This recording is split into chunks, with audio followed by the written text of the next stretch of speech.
The laughter reached the guardroom before the man himself did, a big, bright, careless sound rolling down the stone corridor of Harrowgate Palace like a barrel knocked loose on a slope.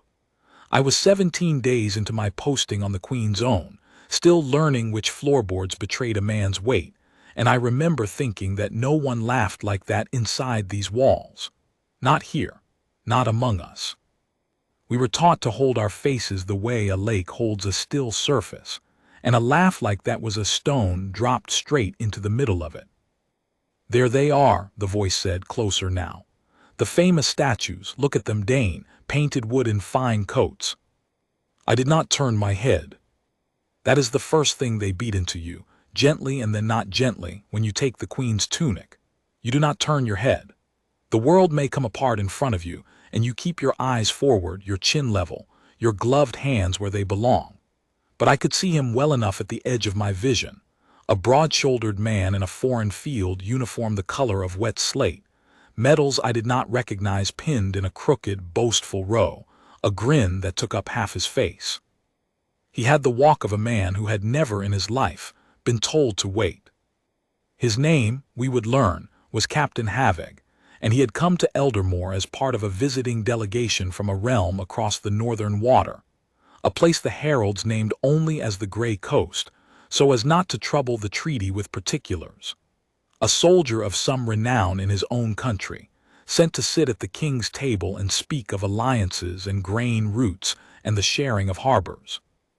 He had arrived that morning with 3 officers and a wagon of gifts, and he had spent the hours since telling everyone within earshot how little he thought of what he saw. And what he saw at that moment was us. There were 4 of us on the inner court that day.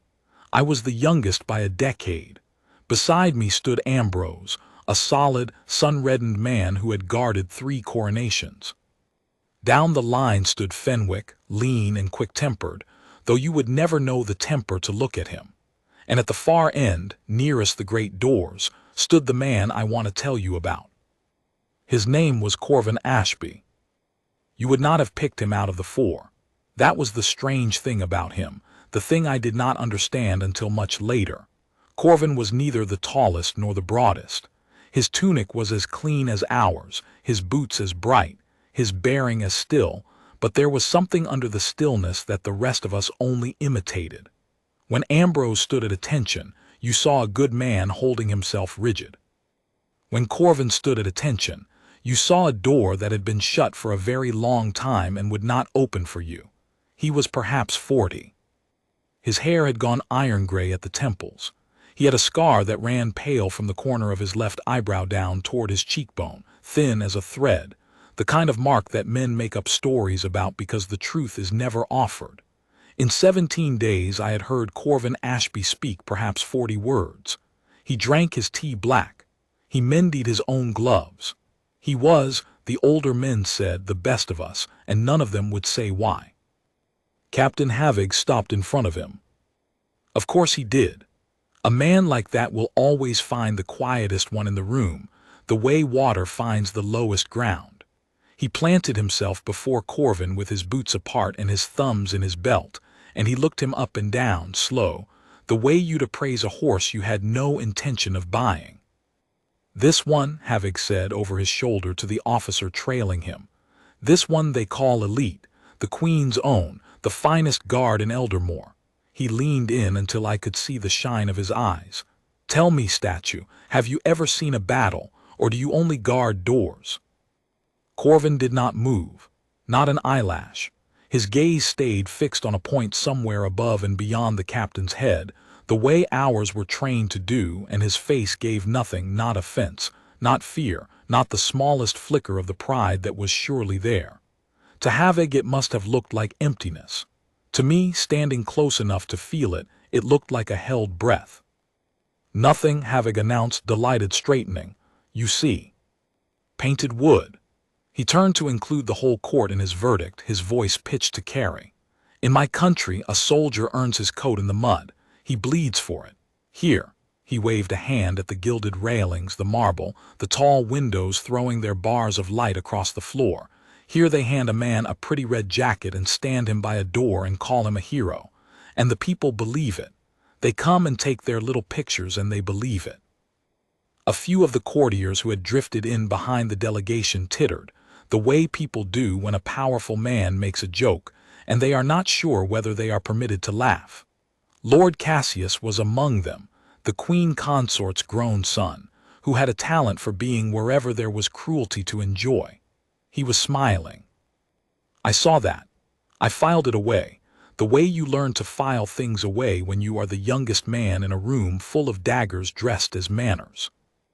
I felt the heat climb my own neck. I was 17 days in and I wanted, God help me, to speak. To say that Ambrose there had carried a wounded man 2 miles through a winter flood, that Fenwick had put down a knife-wielding intruder in the West Wing without so much as raising his voice, that these were not statues, that this was not a game. But I did not speak, because the tunic does not speak, and because I had already learned that a young man's anger is the cheapest thing in any palace, and worth exactly nothing. Corvin Ashby said nothing either, but I was watching him, and I saw the thing Havig did not see. I saw the captain's words land on him and simply not matter. There are men who stay quiet because they are afraid, and there are men who stay quiet because the person insulting them is too small to require an answer. In 17 days I had not learned to tell those two apart. Standing in that court, watching Corvin receive Captain Havig's contempt the way a mountain receives weather, I learned. "Come, Dane," Havig said at last, bored of a target that would not flinch. "The king is waiting to be flattered. Let us go and be diplomats." And he swept on toward the great doors, his officers trailing, the courtiers folding in behind, and the laughter started up again and rolled away down the corridor, and the 4 of us stood exactly as we had stood, as though nothing at all had happened. But something had happened. In a palace, everything is a seed. You just don't always know in the moment which ones will grow into something you cannot cut down. When the changing of the watch came at last and we filed back to the guardroom, I could not hold it in any longer. "How do you stand it?" I said, to no one and to all of them, pulling off my gloves. "Painted wood, in front of the whole court, and we just stand there." Ambrose lowered himself onto the bench with the groan of a man whose knees remembered too many stone floors. "Aye," he said, "we stand there. That's the whole of the job, lad. Standing there when standing there is the hardest thing in the world." "It isn't right," I said. "No," Ambrose agreed. "It isn't right, and it isn't our right to make it right. Not with our fists, anyway. Not with a man like that, a guest of the king under the treaty." He unfastened his collar. "You want him answered, you let him answer himself. Men like that always do, given rope enough." I looked down the room to where Corvin was hanging his tunic with the same slow care he gave everything, smoothing the wool, checking the buttons, the scar on his face catching the lamplight. He had not said a word since the court. He did not say one now. "Corvin," I said, because I was young and could not leave a wound alone, doesn't it make you angry, what he said?" He turned. He looked at me for a long moment, and there was nothing unkind in it, but nothing soft either. Just that steady, level regard, the regard of a man who had measured worse things than a boy's impatience. "He said what he sees," Corvin answered. His voice was low and even, roughened at the edges like a stone worn by a river. "A man can only ever say what he sees. It's no crime to have poor eyes." And that was all. He hung the last of his kit and he went to his cot, and he was asleep, I think, before the rest of us had finished grumbling. But I lay awake a long while that night, turning his words over. A man can only ever say what he sees. At 17 days I thought it was surrender. I thought Corvin Ashby had simply decided not to feel the insult, the way a man decides not to feel the cold by refusing to think about it. It would be weeks before I understood that it was the opposite of surrender. It was the calm of a man who knew exactly what he was, and needed no stranger's eyes to tell him. The delegation stayed a fortnight. Understand what that meant. It meant 14 days of Captain Havig in the halls of Harrowgate, at the banquets, at the hunts, on the training grounds where the Grey Coast officers were invited, in the spirit of alliance, to observe our soldiers at their drills. And Havig was not a man who improved on acquaintance. Every hall he entered loudly. Every soldier he passed, he measured against himself and found wanting.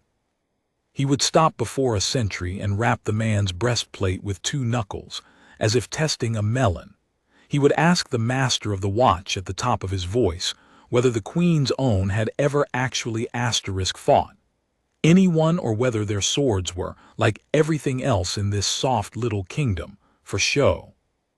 The master of the watch, a grave, grey man named Commander Rennick, who had served King Alaric's father before him, bore it all with the patience of a man who has learned that guests, like storms, pass.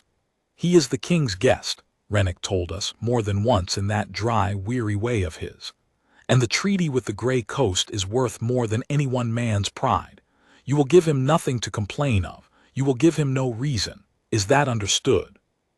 We understood. We were the Queen's Own. We understood our own leash better than anyone.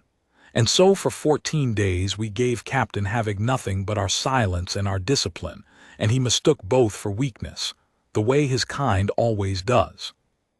The mockery grew a little each day, the way a fire grows when you feed it and no one throws water. On the 3rd day it was jokes, the sort a man tells loudly at a banquet, watching the faces of the guards along the wall to see if any of them will break. He wondered aloud whether our swords were sharpened or only polished. He asked one of the serving men, in a voice that carried, whether the red coats came in a smaller size for the little ones. By the 6th day it was worse, because a man who is never answered grows bolder, not quieter. He took to touching us, a knuckle rapped on a breastplate, a hand laid flat on a sentry's chest and given a small, contemptuous push, as if to test whether the statue would topple. We did not topple. We did not move at all, and I think it was our not moving that undid him most, because every day he laid a hand on one of us and felt no give, he seemed to grow a little more furious that the give was not there. I watched Fenwick take it one afternoon in the long gallery, Havig's 2 knuckles rapping his breastplate, tock tock, and Havig's voice asking whether there was a man inside the coat or only a coat. And Fenwick, who I had seen put a knife-wielding drunk on the floor without raising his voice, stood there with his eyes forward and his jaw like carved oak and gave the captain exactly nothing. And afterward in the guardroom, his hands shook so hard he could not fasten his own collar, and he would not speak, and I understood that the shaking was not fear. It was the cost. It costs a man something to be still when every muscle in him wants to answer, and Havig never once guessed the price we were paying to give him the thing he mistook for our weakness. There was one evening in that fortnight I have never told anyone about, and I will tell it now, because it is the piece that makes the rest of the story mean what it means. It was the 4th or 5th night of the visit. Havig had been at his worst that day. He had rapped a young sentry's breastplate with his knuckles at the west gate and asked him loudly, in front of a knot of visiting merchants, whether the lad had ever held anything heavier than a teacup. And the boy, who was even greener than I was, had gone scarlet and trembled and very nearly wept with the effort of holding still.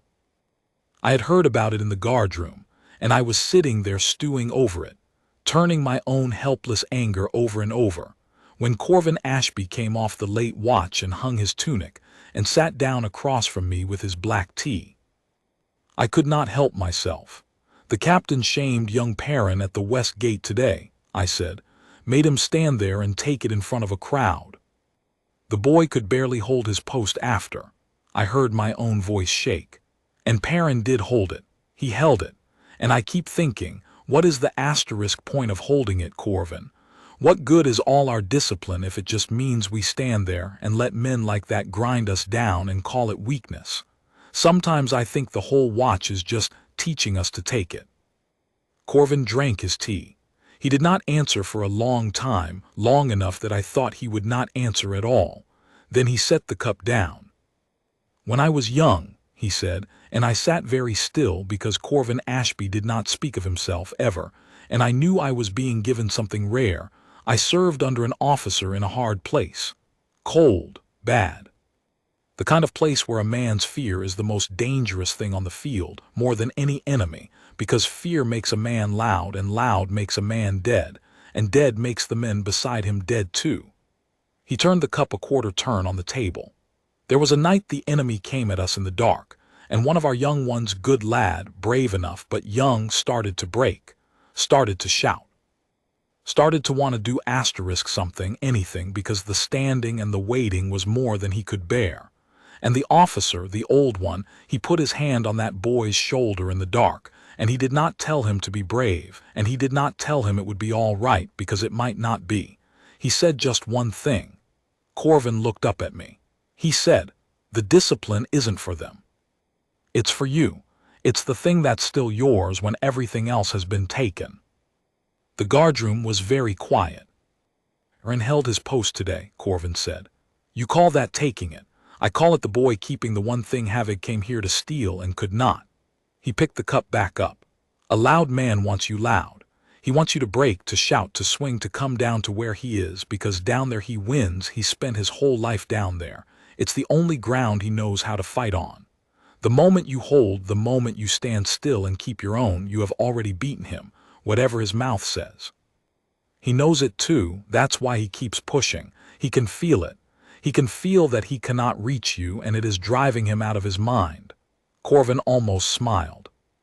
"Give it time. A man like that always breaks himself, reaching for a man he cannot touch.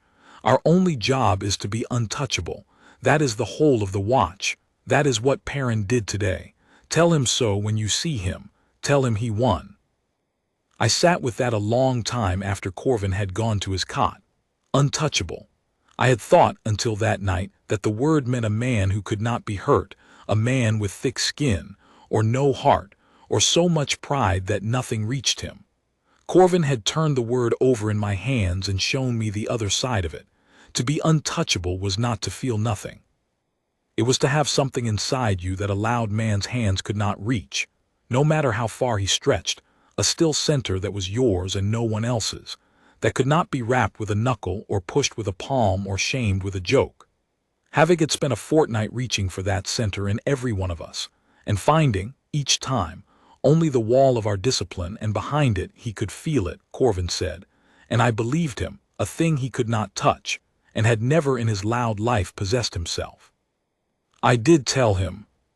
I found young Perrin the next morning and told him, word for word, what Corvin Ashby had said, and I watched the boy stand a little straighter for the hearing of it, and I understood dimly then, fully later, that this was the true work of a man like Corvin, the work no herald ever records. Not the deeds on the frontier, but the quiet passing down of the one thing that mattered, hand to hand, watch to watch, down the long line of the Queen's own. The discipline isn't for them. It's for you.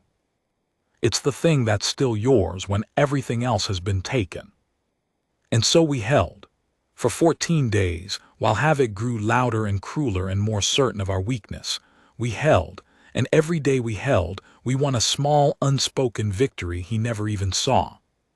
But a man who cannot reach the thing he is reaching for does not simply stop reaching. He reaches harder. He reaches with both hands. And Captain Havig, by the end of that fortnight, was reaching with everything he had. It came to a head, as these things do on the training ground.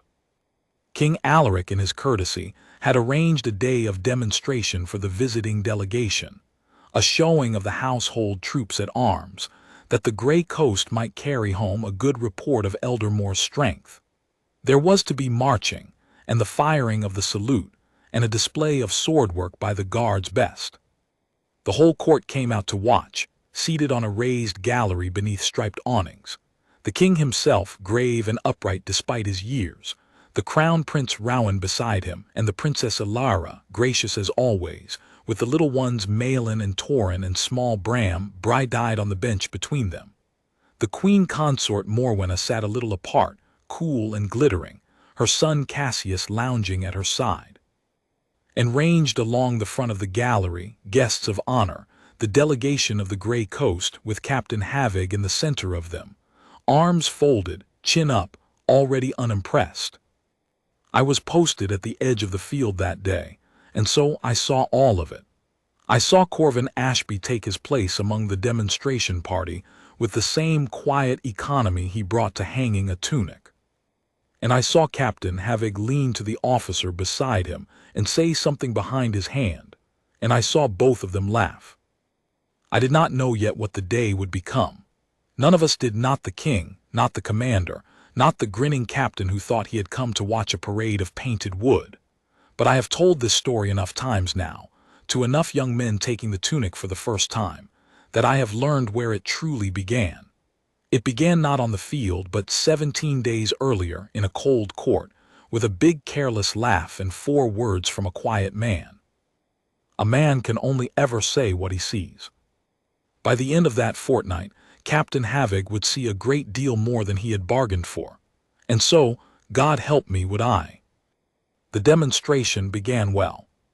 The household troops marched in their close ranks, boots striking the packed earth as one, and the crowd on the gallery clapped politely, and even the gray coast officers nodded, because good marching is good marching in any language. The salute was fired, a crisp volley of blank charges that sent the king's hounds scattering, and the small Prince Bram clapping his hands over his ears with a shriek of delight. Then came the sword work.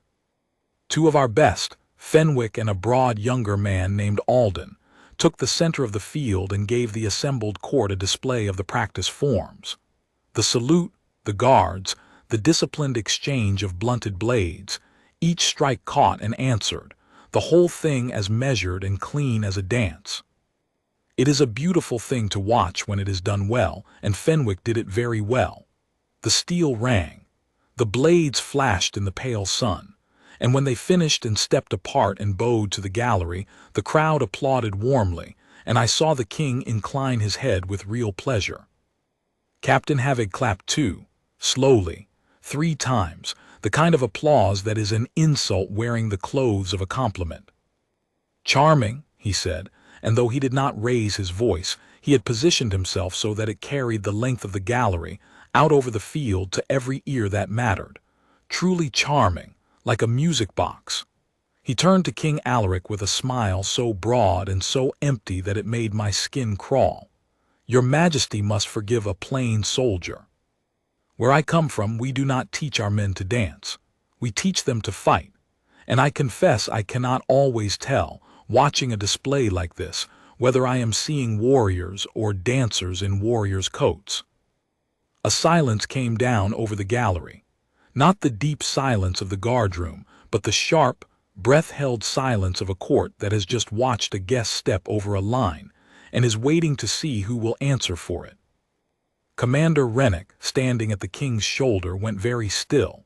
I saw the muscle work in his jaw, but he was too old and too disciplined a man to answer a provocation in the king's presence, and he held his tongue, and the silence stretched. It was the king who spoke. King Alaric was old and slower than he had been, and there were those at court who thought him too gentle, too easily led by the sharp, cold woman who sat apart from him. But he had not forgotten how to be a king. He turned his gray head toward the captain, and when he spoke his voice was mild, which made it worse. "Captain Havig," he said, "you have been our guest a fortnight, and in that time you have found little in Eldermore to praise and a great deal to correct. I have borne it because you are a guest and because I value the friendship of your people. But I will not have it said at my own field before my own household that the men who guard my family are dancers in coats." He let that sit. "You believe our soldiers untested. Very well. What would satisfy you?" Havig's grin widened. This, I understood, watching him, was exactly what he had wanted. He had baited the hook for a fortnight, and here at last was the fish rising to it. "A test, your Majesty," he said, spreading his hands, all reasonableness now. "Nothing cruel, nothing to trouble the ladies.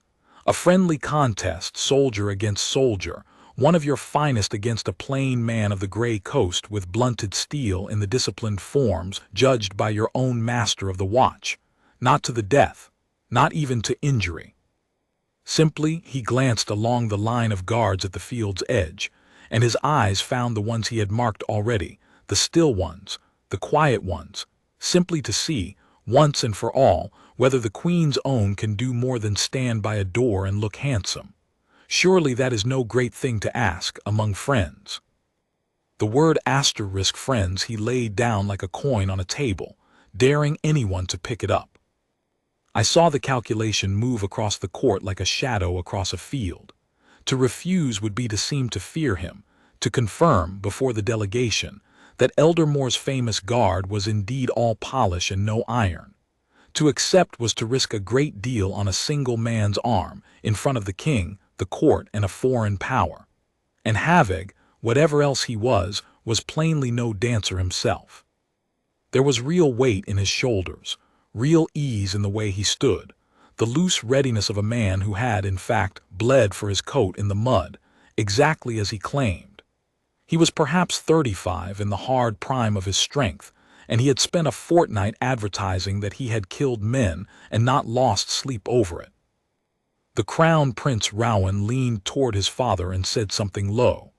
The king listened, his eyes never leaving the captain, and then he lifted a hand a fraction, enough to still the whole gallery. "There will be no contest of my men's honor for a guest's amusement," Alaric said, and for a moment I thought he had closed the door on the whole ugly business, and I felt something in my chest unclench. But Captain Havig was not finished. "Of course," he said, bowing his head with mock humility. "Of course, I would not dream of it. It is only," he sighed, a great theatrical sigh, and turned once more to sweep the gallery with his gaze so that every soul there would hear him. "It is only that I shall have to tell my countrymen something when I return home. They will ask me, 'Havig, what did you find in Eldermore? Are they strong? Are they a friend worth the keeping, or a soft little kingdom that hides behind a pretty wall of red coats and hopes no one looks too closely?'" He spread his hands wide, the picture of regret. "And I shall have to tell them the truth, that when a plain soldier asked in all friendship for one honest bout, the great Queen's own would not answer. That they preferred to stand by their doors." It was masterful in its low way. He had turned a refusal into cowardice and dressed the whole thing as concern for the treaty. I watched the Queen Consort Morwenna's mouth curve, just slightly, just at the corner, and I understood that she at least was enjoying this, and that she would not be sorry to see her husband's household made to look small. Beside her, Lord Cassius smirked openly. And the treaty, that was the true weight of it. Everyone on that gallery knew that the Grey Coast controlled the northern harbors, and that a bad word carried home by this loud, dangerous man could cost Eldermore dearly in the years to come. The king's face, when I looked at it, was the face of a man caught between his pride and his people's welfare, and finding no clean road between them. It was Commander Rennick who found the road. He stepped forward one pace, no more, and bowed to the king, and asked leave to speak. Alaric granted it with a nod, and I think there was relief in the nod, as there is when an old servant steps in to carry a weight his master cannot honorably set down. "Your Majesty," Rennick said. His voice was the dry, carrying voice of a man who has given orders on 100 parade grounds. "The captain asks for an honest measure of the Queen's own. I say let him have it, but on our terms and within our law."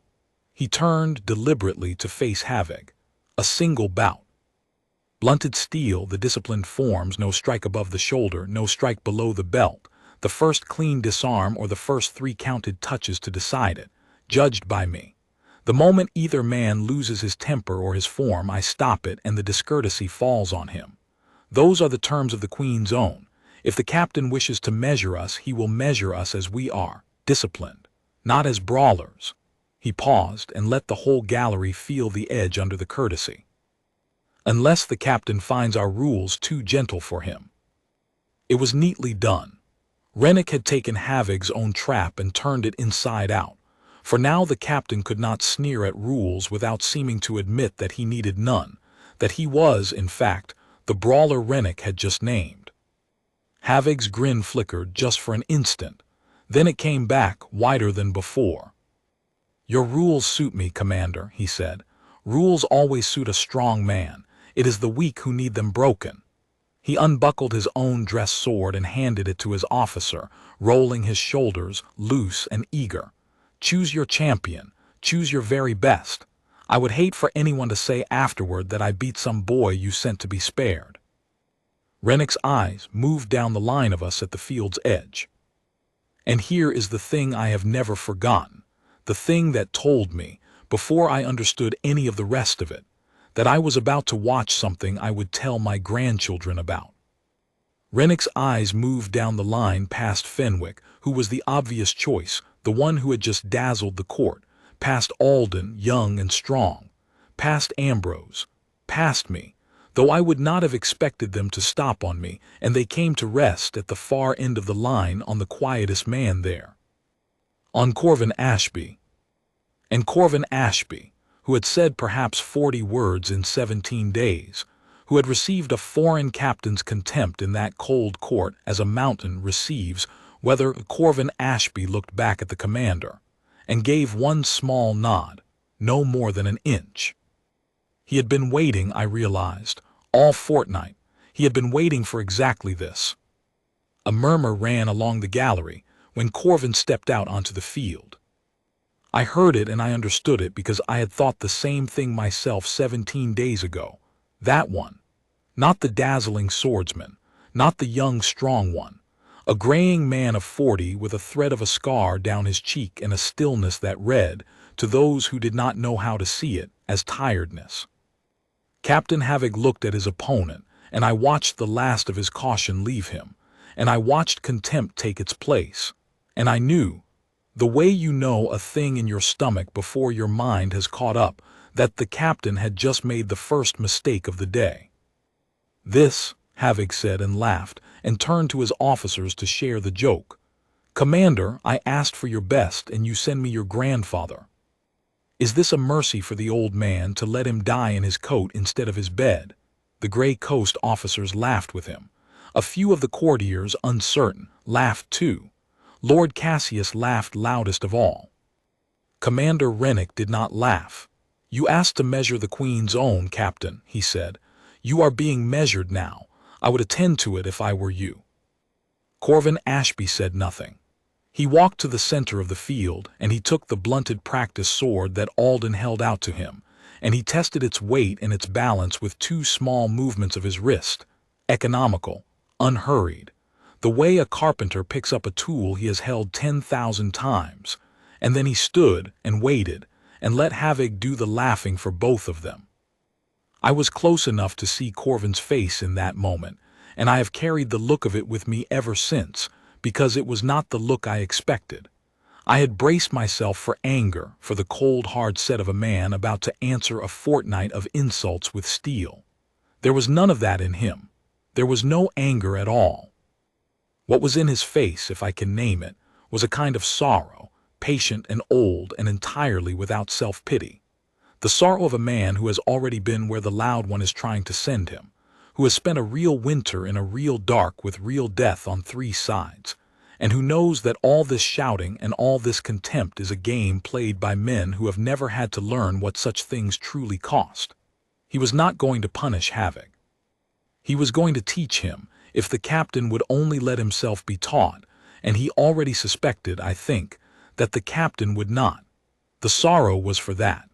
The sorrow was for a man about to throw away the one mercy the day was going to offer him. And under the sorrow, so deep you would have to have watched him for 17 days to see it, there was the thing the whole court was about to discover, a readiness so complete it looked, from the gallery, like nothing at all. A drawn bow does not shake. A still pond does not warn you how deep it goes. Corvin Ashby stood at the center of that field looking, to 1,000 pairs of poor eyes, like a tired old man humoring a young one, and to the one pair of eyes that knew how to see, like the most dangerous thing on the ground by a wide and terrible margin. I have thought a great deal in the years since about that moment before a fight when everything is still to be decided. The court saw an old man and a young lion. They saw a foregone conclusion dressed up as a contest. What they did not see, what I did not see, not fully, though I was closer to it than anyone, was that the old man's stillness was not the stillness of resignation. I had mistaken it once already in the guardroom and called it surrender. I would not make that mistake twice. Because now, watching Corvin Ashby stand in the center of that field with a blunted sword loose in his gloved hand, I saw at last what the old men in the guardroom had refused to explain. His stillness was not empty. It was full. It was the stillness of a very deep water, and Captain Havig, God help him, was about to throw himself into it and find out how far down it went. Commander Rennick raised his hand. "The terms once more, that all may hear," he called, and his voice carried across the hushed field. "Blunted steel, the disciplined forms. No strike above the shoulder. I will have no man's eye put out for a guest's amusement. No strike below the belt. The bout is decided by the first clean disarm or by 3 counted touches, whichever comes first. I judge. I stop it when I choose, and my word is final. The man who loses his temper loses the bout." He looked from one to the other. "Captain Havig, Guardsman Ashby, do you accept?" "I accept," said Havig, still grinning, rolling the blunted sword in a lazy figure-8 that hissed in the air, showing off. "I accept," said Corvin, 2 words, the most I had heard him say at once in 17 days. Then Rennick lifted his hand higher, and every soul on that gallery leaned forward, and even the small Prince Bram went quiet on his bench, sensing, the way small ones do, that something large was about to happen, begin. His hand fell. Havig came in fast. "I will grant him this, for it is only fair, and because to understand what Corvin did you must first understand that Havig was no fool with a blade, whatever a fool he was with his tongue. He came in fast and hard and clever, a low feint to the flank that turned in the space of a heartbeat into a whipping cut toward the shoulder, a real attack, a killing rhythm gentled only by the blunted steel and the rule that kept it off the head. It was the opening of a man who had done this in earnest, against men who meant to kill him and lived. In the practice yard, we drilled the form slow and clean. Havig fought at the speed of the mud he was always talking about. It was ugly and it was quick, and it would have ended most of us in 3 exchanges. It did not touch Corvin Ashby. He was not there. That is the only way I can describe it. Havig's cut whipped through the air where Corvin's shoulder had been, and Corvin had moved not far, not dramatically, just a hand's breadth and a quarter turn, the smallest economy of motion, so that the whole force of the captain's attack passed him by and left the captain, for a single exposed instant, overextended and open. Corvin's own blade came up, unhurried, and tapped Havig once on the breastbone tock, and stepped back before the captain had even recovered his balance. "Touch," said Commander Rennick, to Ashby 1. The gallery made a sound, a soft, startled intake of breath, 100 people surprised at once. On the field, Captain Havig's grin had frozen. He looked down at his own chest where the blunted point had touched him, then up at the graying man who had already returned to that maddening stillness, sword low, eyes level, giving nothing. It had taken less than 3 seconds. "Lucky," Havig said, but the laugh was gone from his voice now. "The old man is lucky." "The old man is *1 touch ahead," said Fenwick, under his breath beside me, and I heard the fierce joy in it. And I understood that the whole line of us had been holding a breath we did not know we were holding. Havig came again, harder this time and angrier, which, I would learn, was exactly the wrong thing to bring against a man like Corvin Ashby. Anger makes a fighter loud, and Corvin read loud fighters the way the rest of us read a page. The captain launched a flurry, 3 strikes, 4 driving forward, trying to overwhelm the older man with sheer weight and speed, trying to force him back off his balance and out of that infuriating calm. And Corvin gave ground, but he gave it the way water gives ground, folding and flowing, turning each of Havig's strikes a few degrees off true so that they cracked against his blunted blade and slid away into empty air. He did not meet force with force. He let the force spend itself. And every time Havig's flurry ran out of momentum, there was that quiet blade waiting, close enough to touch and choosing, for now not to. He could have scored again, I saw it, Fenwick saw it. Anyone who knew the form saw it. Twice in that exchange Corvin had an opening clean enough to end the bout, and twice he did not take it. He was not toying with the captain. Corvin Ashby was not a cruel man, and there was no showing off in it. He was reading him. He was learning the man's rhythm, his tells, the little hitch in his shoulder before a real strike as opposed to a feint, the way his weight went forward when his temper rose. He was doing, on that field, the thing a certain kind of soldier does that no amount of parade ground drill can teach. He was studying his enemy, patiently, under fire, the way you can only learn to do when the stakes have once been your own life. And that was the first true clue. That was the moment I stopped wondering whether Corvin Ashby could beat this man, and started wondering where a Queen's guardsman had learned to fight like that. Because it was not our style. I want to be clear about that. What Corvin was doing on that field was not the disciplined court swordwork that Fenwick had shown the gallery an hour before, all clean lines and measured exchanges. It was something older and harder and a great deal more frightening, worn smooth by long use, the economy of a man who had learned that every wasted motion was a chance to die. It was the fighting of the deep frontier, the winter campaigns, the places on the far edges of the realm that we heard about only as rumors in the guardroom and never asked too many questions about. It was the fighting of a man who had, in some other life, done a great deal more than guard a door. Captain Harrowgate had asked, that first cold day in the court, whether the quiet statue had ever seen a battle. He was about to get his answer. But a man like Harrowgate does not lose gracefully, and he does not lose quickly, and I would be lying if I told you the bout ran straight from that point to its end. It did not. What happened next is the part I like least to tell, because it is the part where I learned that even a clean contest, judged by an honest man, can be poisoned by those who watch it. Harrowgate fell back a step, breathing hard now, and I saw his eyes go just for an instant to the gallery, to the delegation, to the faces of his own officers, who had come to Eldermore to watch their famous captain make sport of soft southern soldiers, and who were now watching their famous captain be schooled by a graying door guard in front of a foreign court.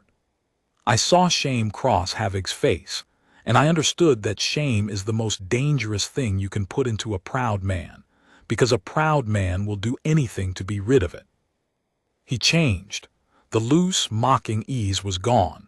What came into its place was uglier and, in its way, more honest. The face of a man who had decided he did not care any more how he won, only that he did. He came in low and fast, and this time, as his blade drove for Corvin's flank, his offhand came up too, not to grip exactly, not so plainly that Rennick could name it, but close, a shove disguised as a stumble, a heavy shoulder thrown into the exchange to knock the older man off balance and open him up. It was the kind of thing that would never happen in a court demonstration, and happens all the time in the mud, and it was, by the letter of Rennick's rules, foul. It half worked. Corvin, who had been reading a swordsman, was for half a heartbeat surprised by a brawler, and Harrowgate's shoulder caught him and staggered him back 2 paces, and in the opening it made, the captain's blunted point darted in and struck Corvin a glancing touch on the ribs. Touch! Harrowgate roared before Rennick could speak, thrusting his sword into the air, wheeling toward the gallery in triumph. You saw it, touch to me, the old man bleeds. He did not bleed, of course, it was blunted steel, and a glancing touch at that. But that is the sort of man Harrowgate was. He narrated his own victory before it was granted loudly, so that the crowd would remember his version. And here it came, the poison. I heard it start on the gallery, a swell of noise, and cutting through it, sharp and delighted, the voice of Lord Cassius. A touch to the captain. Well struck, sir, well struck. Perhaps the grey coast has the right of it after all. And beside him, cool and clear, the Queen Consort Morwenna's voice, pitched to be heard. It seems the king's famous guard is not so unbreakable as they would have us believe. How instructive! She said it to the king. She said it at the king, with a small, cold smile, and I understood that for Morwenna this was never about a foreign captain at all. It was about her husband and his household, and any chance to make both look weak before the court. She meant one day to rule alone. The delegation took heart.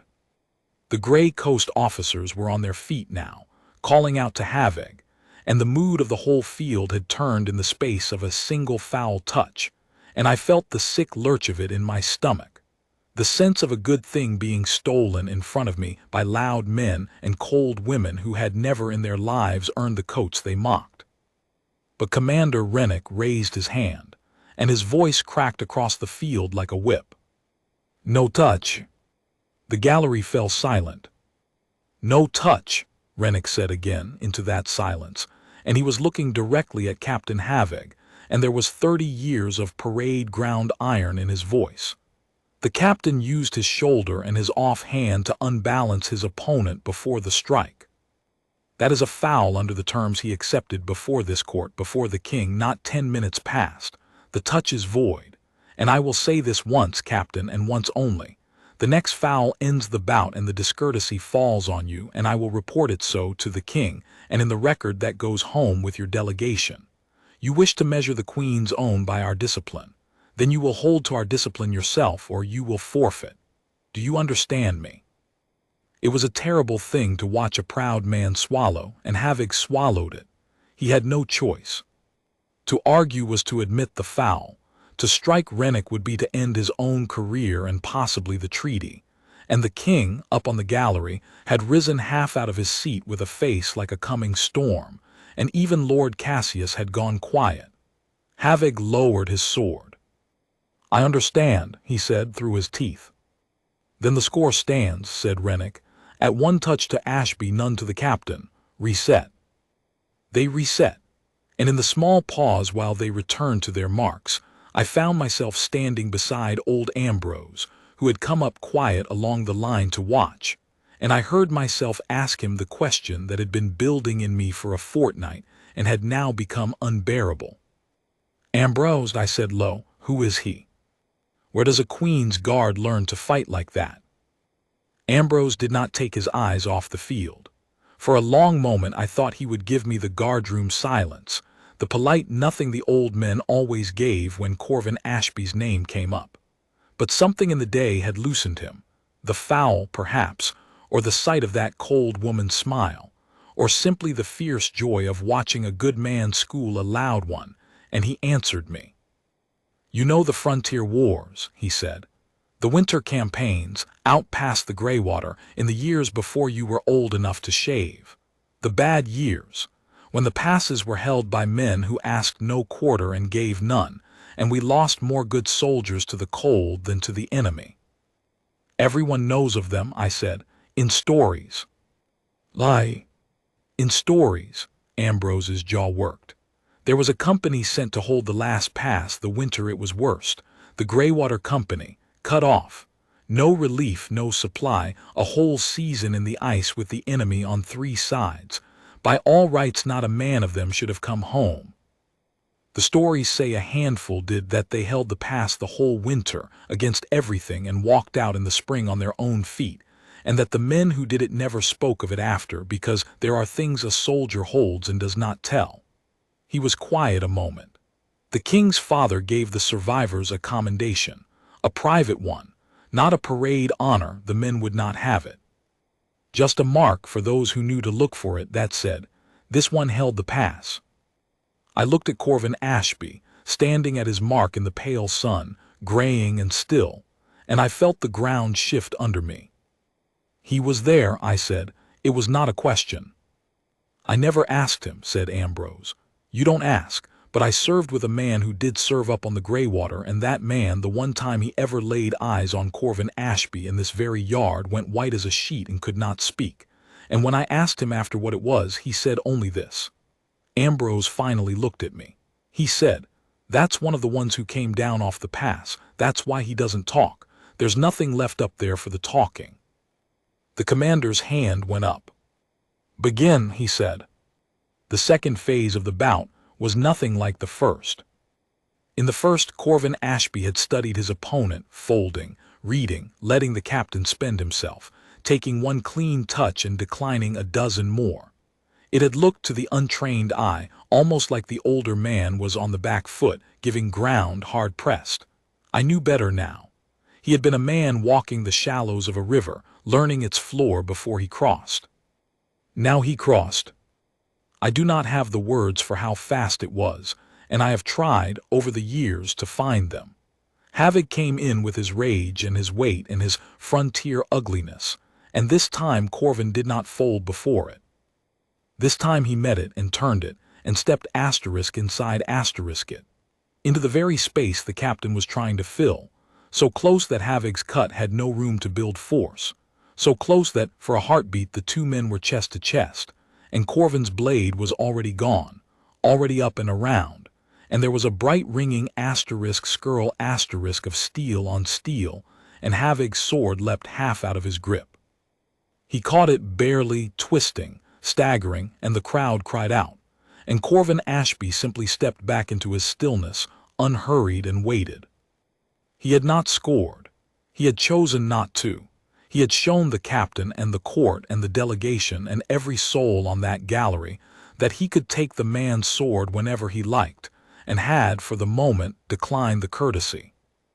I looked in that moment to the gallery. I could not help it, and I saw the day's meaning start to travel through it like a change in the weather.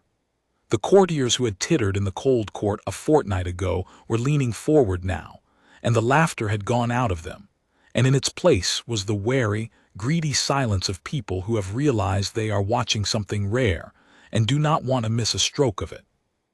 Up in the center of the delegation, the young Gray Coast officers who had come to enjoy their captain's sport had stopped calling out. And the old officer at the end of their row, the gray one who had said nothing for a fortnight, had come slowly forward in his seat, his stone face very still, his eyes fixed on Corvin Ashby with an intensity I did not understand and would understand entirely before the hour was out. "He is playing with him," breathed Fenwick. "God above, he is asterisk letting him stay in it." And he was, but not for cruelty. I understood it, watching. Corvin was not humiliating Captain Havoc. If he had wanted to humiliate him, he would have disarmed him in the first exchange and let him crawl for his sword in the dirt. That was not what this was. This was a lesson, delivered the way a hard old sergeant delivers a lesson to a promising, arrogant recruit. You are not as good as you think you are, and I am going to show you exactly how much you have to learn, and I am not going to break you doing it, because a broken man learns nothing. Corvin was giving Havoc the chance again and again, touch after declined touch, to fight clean, to fight well, to be, for once in his loud life, the soldier he claimed to be. Havoc did not take it. That is the tragedy of the man, if a man like that can have a tragedy. He was offered on that field a mirror and a mercy both, and all he could see in the mirror was his own shame, and all he wanted was to smash it. His third real attack was a good one, his best of the day, and it forced Corvin to give a real touch, a clean count, the score now 2 to Havoc's none. "Touch," called Rennick. "To Ashby, too." And still the captain would not learn. His fourth attack was reckless, a wild overhand cut that Corvin caught on his crossed blade and turned aside with an almost gentle motion, so that Havoc stumbled past him and had to catch his footing. And it was there, with the captain overextended and off balance and his back half turned, that Corvin Ashby had the third and final touch clean and waiting. He did not take it, not because he was toying. Because I understood this later, when I understood the man to strike a man in the back, even a blunted touch, even to win, was a thing Corvin Ashby would not do. It was not in him. The mark on his cheek and the winter in his silence had burned away a great many things, but they had left that one intact, harder than iron. He would win, or he would not, but he would win clean asterisk, or the winning was worth nothing. So he stepped back and let Havoc recover, and gave the man his chance again. And Captain Havoc, who had been given every chance, who had been schooled and spared and mirrored and mercied by a better man than himself for the length of a bout in front of a king, Captain Havoc finally did the thing that men like him always do when they have run out of everything else. He cheated to kill. It happened between one breath and the next. As he came off Corvin's turn aside, staggering, his hand went not to his own blunted practice sword but to his belt, to the long dress dagger he wore there, a real blade, edged and pointed, that had no business on that field and that Rennick's terms had never imagined a man would draw, and he ripped it free and drove it, backhand, up and around toward the older man's throat. The gallery screamed. I heard the king shout. I heard, very clear and very high, the cry of the little Princess Malin, and I heard Prince Rowan on his feet, and I saw at the corner of my vision the whole line of us, Fenwick, Ambrose, Alden, myself, surge forward off our marks with our own hands going to our swords, too far away, all of us, too far and too late. Corvin Ashby did not need us. He had seen it coming. Of course he had seen it coming. He had spent the whole bout reading the tell in Havig's shoulder, and the reach for the belt was only another tell, slower and clumsier than a sword stroke, and to a man who had come down off the Greywater Pass it might as well have been announced by a herald. He was not there when the dagger arrived. He had slipped inside it, the way he had slipped inside everything all day, and his gloved hand had closed on Havig's wrist like a shutting trap, and he had turned one clean, terrible, economical turn, the whole weight of the lunging captain used against him, and Captain Havig went over Corvin Ashby's hip and down onto the packed earth of the field on his back, hard enough to drive the wind out of him in a great whooping gasp. And the real dagger spun out of his opened fingers and skittered away across the ground and lay still. And then Corvin Ashby was kneeling over him with the blunted practice sword laid, featherlight, across the fallen captain's throat. The whole field had gone silent, the kind of silence that has weight, 100 people and the wind and nothing else. Corvin did not press the blade. He did not shout or gloat or so much as raise his voice. He looked down into Captain Havig's face, into the eyes of the man who had just tried in front of a king and his grandchildren to open his throat over a game, and he spoke quietly, so quietly that I do not think anyone beyond the two of them and the marks nearest heard the words themselves. But I heard them. I have never forgotten them. You asked if I had ever seen a battle, Corvin said. That was all. He held the man's eyes a moment longer, letting him understand that his life had just been in the hands of a man he had spent a fortnight calling Painted Wood, and that the Painted Wood had chosen to let him keep it. Then he took the blunted sword from Havig's throat, and he stood and he stepped back, and he lowered his blade, and he waited, still and gray and unmoved, for the commander to speak. Commander Rennick's voice, when it came, was terrible in its calm. The captain drew a live blade in a bout of blunted steel, he said, against the terms he accepted before the king. The bout is ended, the forfeit is his, and the dishonor is his, and I will so report it. He turned to the gallery to the king and bowed his head. Your Majesty, the Queen's own has been measured. I leave the record to the court. And then a strange thing happened, and it is the thing that turned that day from a bout into a story worth the telling. It was not one of our men who moved first. It was one of theirs. The senior officer of the Grey Coast delegation, a lean, hard-faced man of perhaps 60, gray as Corvin himself, who had sat through the whole fortnight of Havig's boasting with a stone face, and said almost nothing, rose from his seat on the gallery. He came down the steps slowly, and he walked out onto the field, past his own fallen captain, who was climbing to his hands and knees in the dirt with his chest heaving, and he stopped in front of Corvin Ashby. For a moment the two gray men looked at each other, and there passed between them something I did not understand, a recognition, soldier to soldier, older than any treaty and deeper than any court. Then the Grey Coast officer's eyes dropped to Corvin's tunic. To place on the breast, near the heart, where among the ordinary polished medals of the Queen's own there was one small mark that I think, nearly everyone at Harrowgate had passed over 1,000 times without a second glance. It was not a bright thing. It was not a parade honor.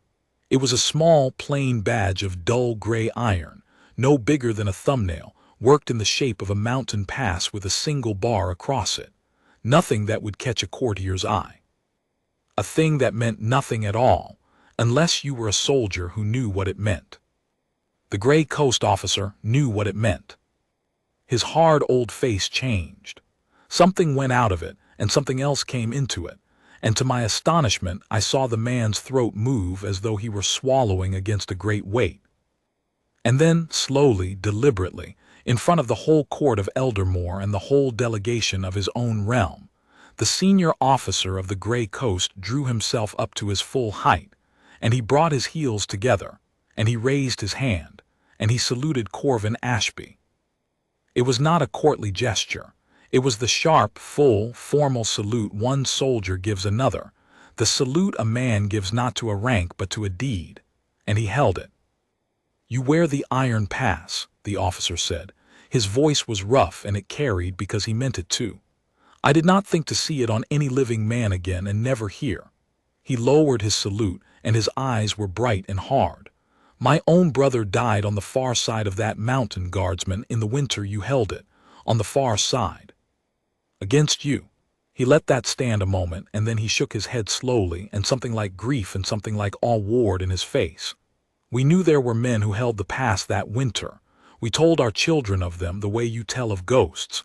We did not know their names. We only knew that we sent our best against them, season after season, and season after season our best did not come home, and the pass did not fall." He looked at Corvin, and then, deliberately, he turned and looked down at Captain Havig, who had made it to his knees now and was staring up at the two old men with his mouth open. "And this fool," the officer said quietly, "this loud, shameful fool spent a fortnight calling such a man *painted wood. I looked when he said it at the small gray badge on Corvin's breast, the badge I had stood beside for 17 days and never once truly seen. The iron pass. I had passed my eyes over it 100 times, the way you pass your eyes over a thing so plain it registers as nothing, and I had thought, if I thought anything at all, that it was some old service mark, a token for years put in, the kind of quiet thing an old soldier wears without remark.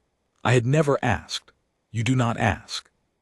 And all that while the man beside me in the guardroom, the man who drank his tea black and mended his own gloves and said 40 words in 17 days, had been wearing on his heart the proof of the thing the Grey Coast told their children as a ghost story, and had asked nothing for it, and let a loud fool call him painted wood, and answered only that a man can say what he sees.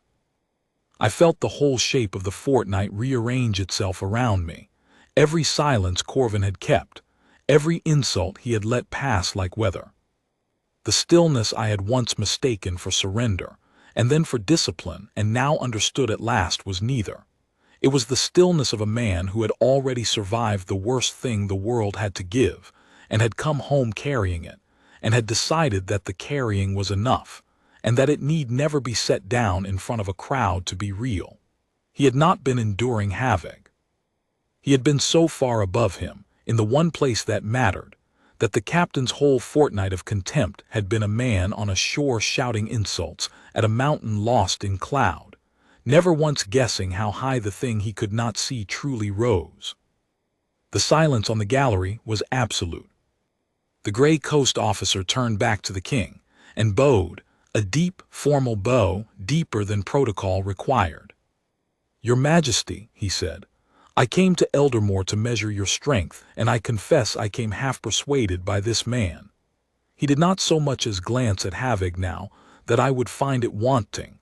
I was wrong, and I am ashamed of the doubt, and more ashamed of the mouth that spoke it in your house.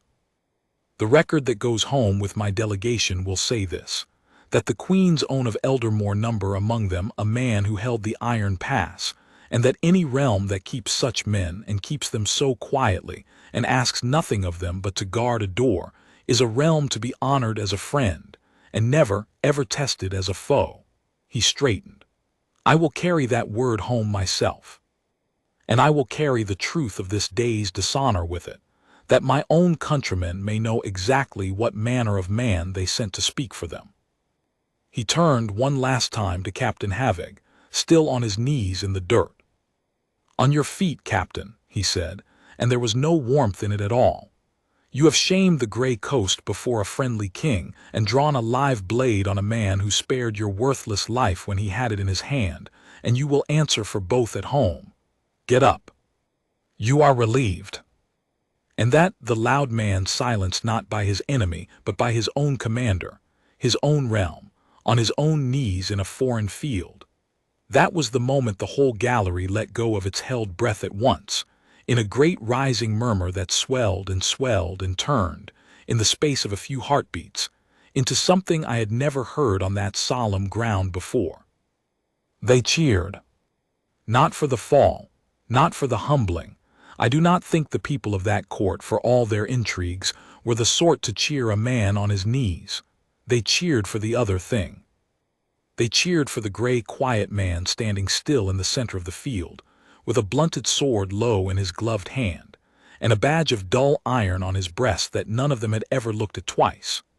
The man who had been among them all along, guarding their doors, drinking his tea black, mending his own gloves, saying nothing, while a mountain pass and a whole frozen winter and God knew how many good men lived and died inside his silence.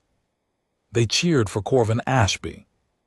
And Corvin Ashby did the only thing I had ever known him to do. He stood still, and he gave nothing, no bow, no smile, no acknowledgment of the wave of sound breaking over him. He looked for one moment up at the gallery, at the king who had risen fully to his feet now, and something passed between the old monarch and the old soldier, brief and private. Then Corvin turned, and handed the blunted practiced sword back to Alden with the same unhurried care he gave everything, and walked from the field, back toward the line of us, back toward his place, as though he had done nothing more remarkable that day than stand a quiet watch by a quiet door. I want to tell you the rest of it, because a day like that does not end when the cheering stops. It sends its ripples out for a long time after, and some of those ripples matter more than the stone that made them. The king came down. That was the first thing, and it was no small thing, for kings do not come down onto fields. But King Alaric, old as he was and slow as he had become, came down the gallery steps with the crown Prince Rowan at his elbow, and he crossed the packed earth to where our line stood, and he stopped in front of Corvin Ashby.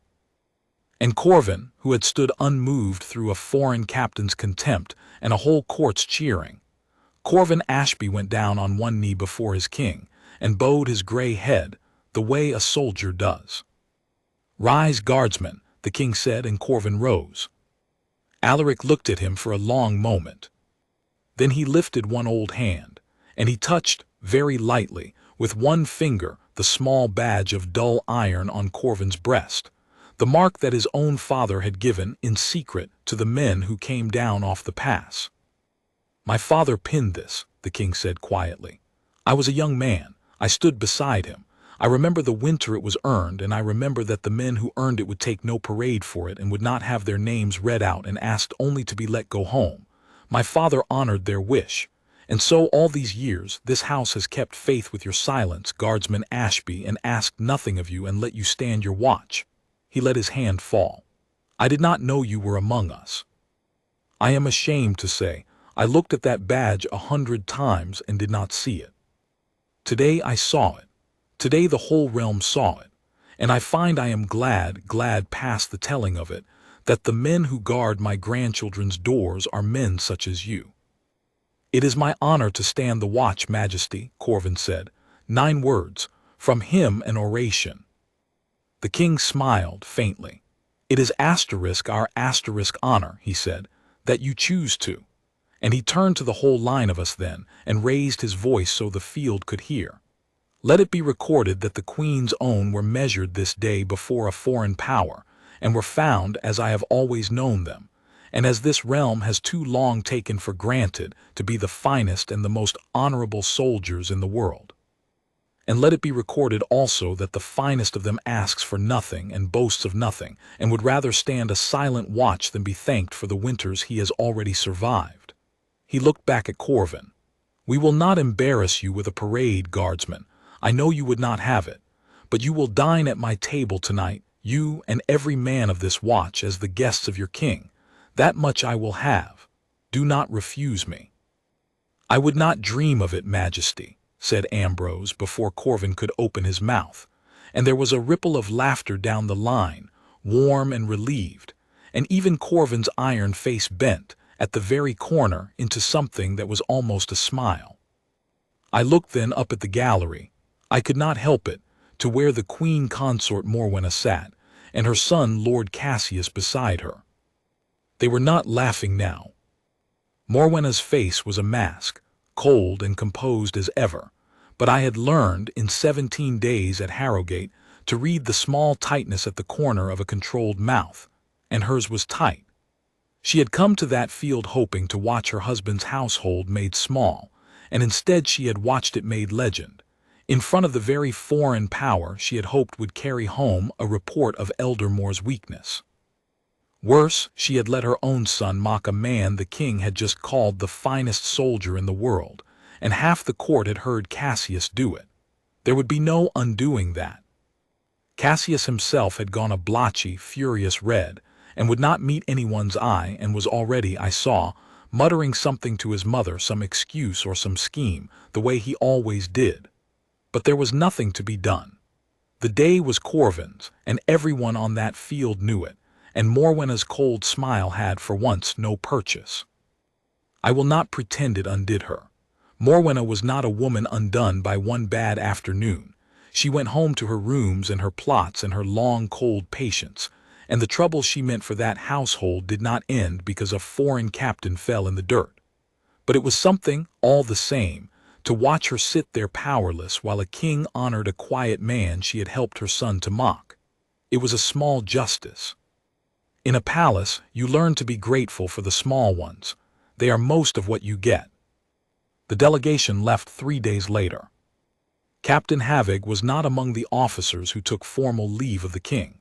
He had, we heard, been confined to his quarters by his own senior officer for the remainder of the visit, and he left before dawn on the last day, quietly in a plain cart, sent home ahead of the others to answer for himself in his own country. I never saw him again, and I confess I did not grieve it. But I have thought of him, now and then, over the years, not with hatred, for hatred is a heavy thing to carry for a man who is nothing to you, but with a kind of pity. He had been given on that field everything a proud man could ask for and does not deserve. A fair contest, an honest judge, a better opponent who fought him clean, and at the very end, when he threw all his honor away and reached for a killing blade, the mercy of a man who could have taken his life and chose instead to teach him something.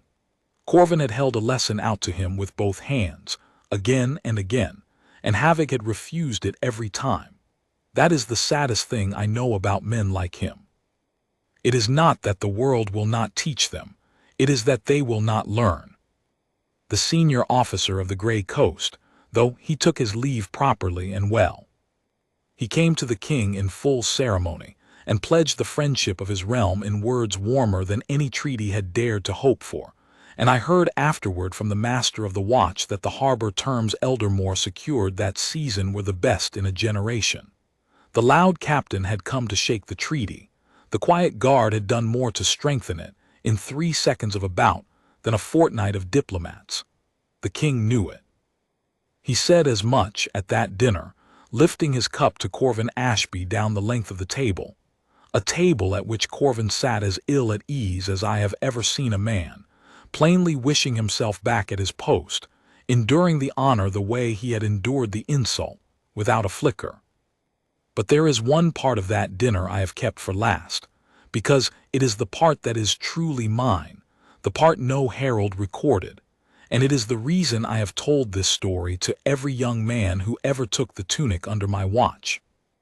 Late in the evening, when the king had withdrawn and the tables were breaking up, I found myself beside Corvin Ashby in the passage outside the hall. The two of us stepped aside to let the great folk pass. I was still 17 days a guardsman. He was a legend I had not known I was standing beside. I did not know what to say to him. In the end I said the foolish, honest thing that was in my heart. "I thought you had just decided not to feel it," I told him. "That first day, when he called you painted wood and you said a man can only say what he sees. I thought you were just letting it go, not feeling it. I swallowed. But you knew all along. You knew exactly what you were, and it didn't matter what he called you because his eyes were poor. That's what you meant, wasn't it?